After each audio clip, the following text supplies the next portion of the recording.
Do you want to know what's going on in our mind and maybe find ways to use it to our advantage? Well, on this episode, we're going to get most of those answers by reviewing You Are the Placebo by Dr. Joe Dispenza right now.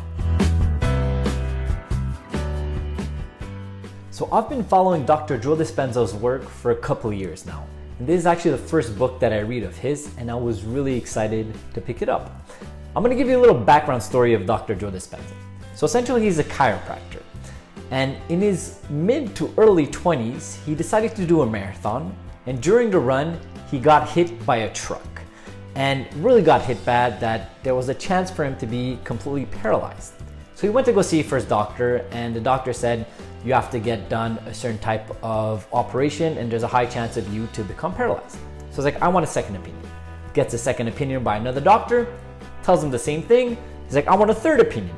Gets a third opinion, and it's exactly the same response. They have to get this complicated operation done that there's a high chance of being paralyzed his whole life. So he has to sell his chiropractor practice, and it's not something he wants to go into. So he decides not to do the operation and just really find other ways to essentially get better. And what he found was going into the research of placebo. So that's why the book is called You Are the Placebo. He tried to genetically change what he had inside of him, an issue with his body, to not be paralyzed. Now, this seems crazy. I give it to you guys. But he actually goes into it and explains it in detail what happened to really fix that. So we're going to go into it a bit, and I'm going to correlate the best 6 ideas that I got to this book to what he's talking about over here. So the whole premise of this book is to really make the reader understand that they have every single biological and neurological machinery within them to use the placebo at will. And the way that the author goes about to explain that is, in the beginnings, he just shows a bunch of examples of people using the placebo effect, or just researches that show the placebo effect in work. Let me give you guys an example.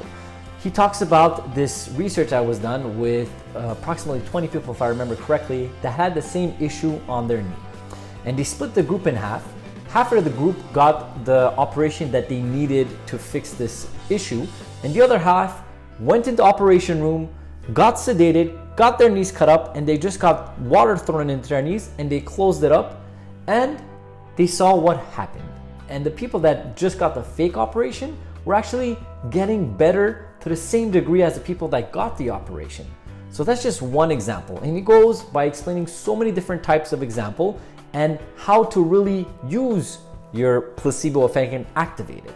So that's the whole premise of the book. Before we jump into the 6 best ideas, I just want to give you guys a warning. I am not an expert in this field. I'm just going to give you the information that I picked up from reading the book, and I'm going to transmit it to you guys. The reason why I'm saying this is because there's going to be a lot of scientific information that I'm going to relay to you from the book. And that's it. I just want you guys to be interested enough to research it yourself and get your own ideas of everything. So without further ado, let's jump in. The first best idea of this book is setting intentions equals better results. And I have already spoken about in previous videos setting intentions, how you really do get better results through it. But I'm mentioning it here again because I love the way that Dr. Joe Dispenza presents it. Essentially, he says, if you know the why and the what, the how will be so much simpler. So this is really the whole premise of the book. He's teaching us what is happening in our minds to really unleash what we already have in our inner biology that helps us with certain things. So everything that we call the placebo effect, essentially, it's all things that we have in our inner body, and he's just showing us the way to unlock it, to really use it to our advantage. And one example of knowing the what and why, which helps you with the how, that I'm going to give to you guys is waking up in the morning and not pressing the snooze button. So everybody knows when the alarm goes off, don't press snooze, get up, right? This logic, everybody knows that. But it's so much easier just to press snooze and just snooze 5 more minutes, 10 more minutes, or whatever the case was. And for a long time in my life, I was somebody that was like that, because I honestly thought if I'm pressing snooze, I'm going to get 5 more minutes of sleep or 10 more minutes of sleep, so I'm going to actually have more energy. But in fact, that is not the case. And I actually picked this up by reading the 5-Second Rule by Mel Robbins, which I actually did a book review on as well, which I'll put in the description below.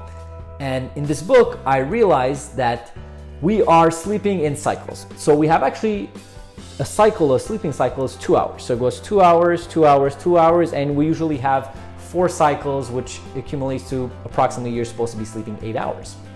Now, when you are at the end of your cycles, naturally your body starts waking up. So when you are in a state of waking up after almost 8 hours or however long you sleep, your body is getting ready to start the day. Now, when you press snooze, in fact, you're just telling them to go back into another cycle. So starting another cycle. And once you wake up 10 minutes later after your snooze, you're actually not in a great situation to wake up.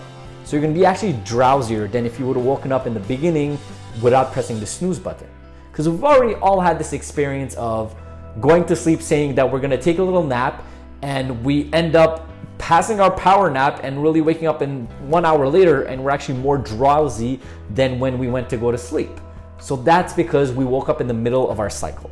So now personally, me knowing the fact that snooze button is not just bad, but it's actually not giving me more energy, it's actually taking it out. The second my alarm goes off, I just get up. I just set it and I get up. It's as simple as that, because I know that's what's gonna be helping me. The second best idea of the book is change your thought, change your experience. Now, once again, this is pretty straightforward, but Dr. Joe Dispenza does not disappoint on explaining this. And the way he explains it is, there is over 100 billion neurons in your mind. And once there is one neuron that speaks to another one and speaks to another one, that's what we call a neural network. There is a communication between many neurons. Now, there's 3 ways to develop new neural networks. Number 1 is through novel learning. So what you guys are doing right now, watching a video, you're learning something new, there's new neurons that are getting created. Number 2 would be having a new experience, a fresh experience. And number 3 would be having a new thought. So anything that you think about, a new way of thinking, creates that. Now let me give you guys an example, a old neural network between a new neural network. So when you guys wake up in the morning, you probably get up on the same side of the bed, you put on your slippers, and you go to the coffee machine and you press that button. And you've been doing that for probably years. So that neural network is so engraved in your mind because you've been doing it so much and it's been going back and forth that it's second nature to you. Now, when you're learning something new, that is something that hasn't been done as much as, like we gave the example of waking up and pressing the coffee. So it's something that you have to develop more and more to really understand it and create that new neural network.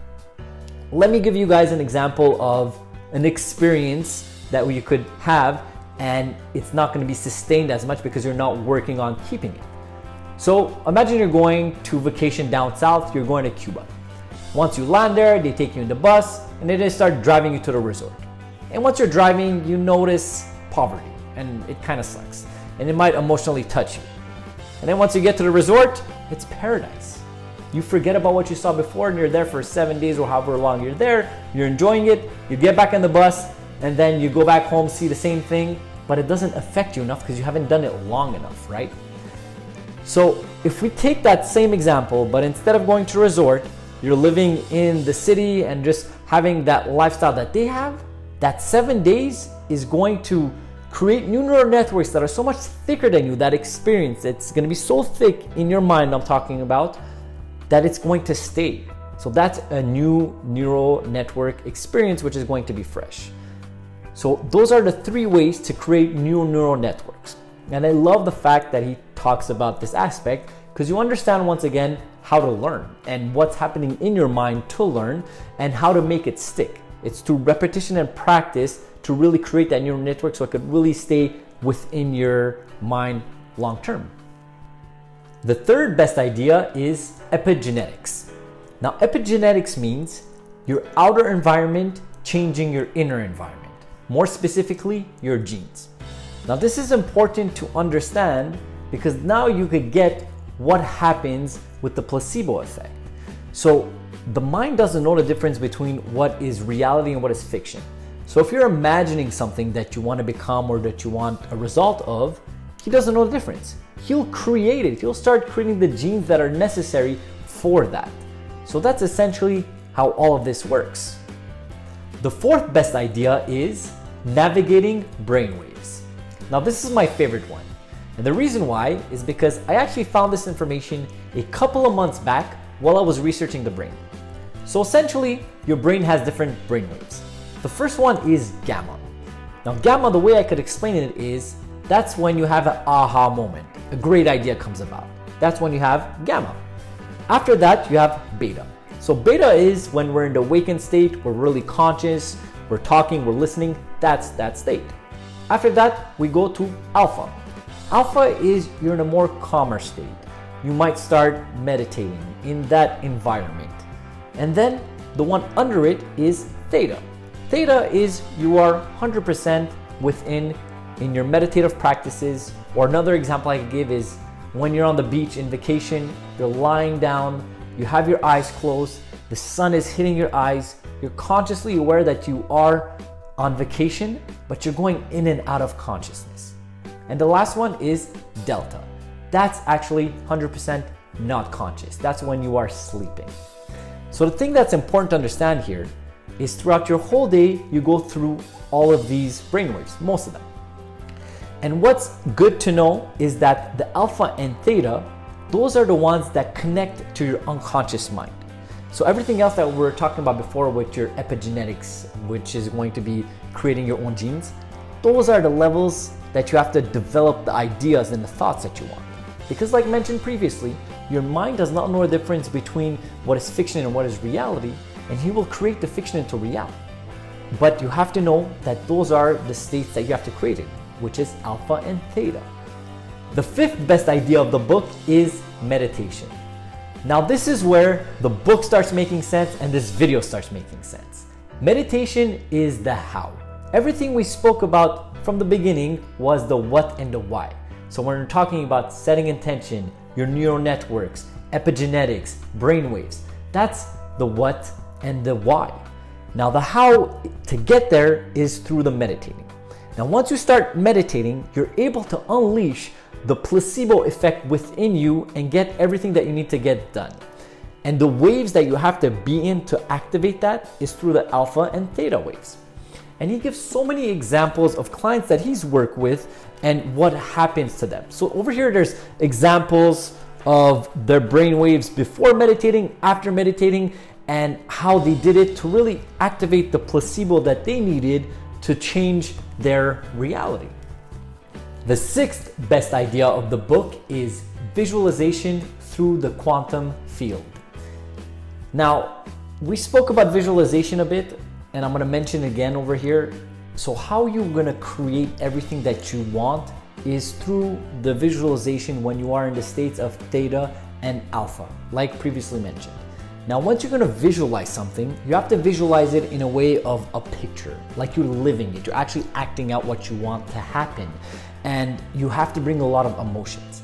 That's how it's really going to activate. And once again, the brain is going to create the fiction into reality because he doesn't know the difference. Now, when he talks about quantum field essentially is there is endless possibilities of whatever you imagine to create. Now, I don't even know if that initially made sense, but the way that Dr. Joe Dispenza explains meditating is letting go of the known and going into the unknown, and that will create it in a way. So this part was really interesting to me, and the whole book in general was as well. This book was definitely a journey, and I loved every single second of it. I was actually reading only 5 pages at a time. I was stopping, assimilating the information, and researching what I need to research before continuing. It is really dense in content. I definitely believe that every single person should read this book and get the information from this book, but I don't know if everybody's ready to receive the information that's in here. Now that being said, I definitely suggest you guys to go pick it up. The Amazon link will be in the description below. I hope you guys enjoyed this video, and I'm gonna leave you off with this. Live your life on purpose and with purpose.